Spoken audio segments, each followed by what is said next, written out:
summertime on the island of Sodor. Gordon pulled the passenger express. It was very busy, but Gordon loved the hustle and bustle.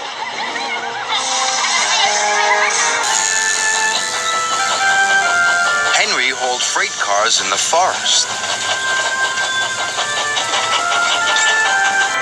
He loved the peace and quiet, but he didn't see many people. Sometimes working in the forest could be very lonely. Later, Henry pulled into Knapford Station. He was delighted to see all the passengers.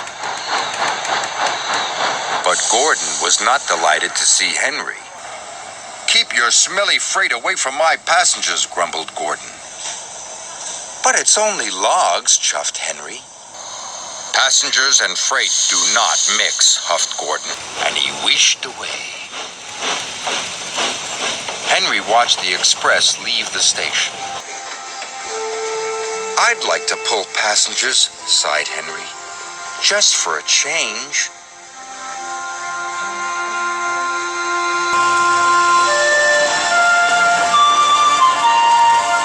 Henry stopped at the water tank on the edge of the forest. Children were standing by one of the trees. "What are those children doing?" Henry asked Thomas. "That's the old Sodor wishing tree," said Thomas. "They must be making a wish."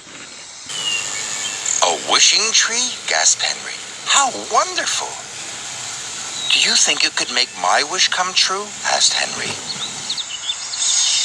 "It might," said Thomas, and he puffed away. Henry rolled up to the wishing tree. He took a deep breath and made a wish as hard as he could. I wish I could pull the express instead of Gordon," he said. That evening, Sir Topham Hatt came to see Henry. "Tomorrow, you will pull the express," he said. "Thank you, sir," said Henry happily. His wish had come true. The next morning, Henry chuffed cheerfully into Knapford Station.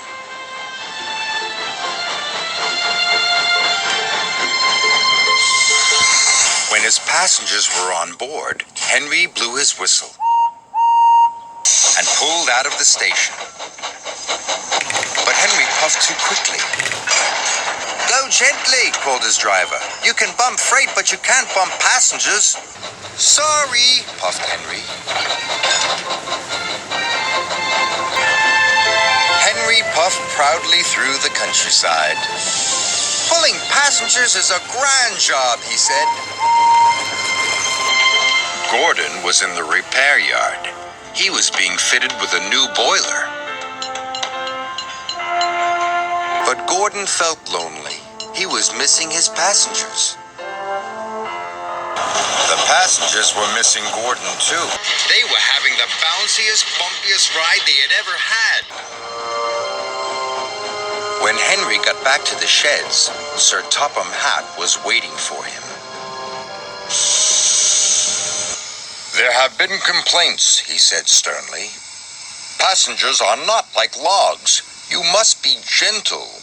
"Yes, sir," said Henry sadly. Being gentle was very difficult. Then Henry saw Gordon. He was looking miserable. "My wish has made Gordon go to the repair yard," gasped Henry. This made Henry feel very bad. The next day, Henry had to collect the dining car.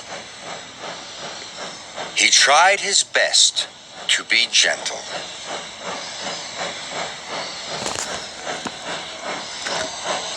But he shunted the dining car so hard, everything flew into the air. There were more complaints than ever. Henry didn't want to pull passengers anymore. He wanted to wish everything back to normal.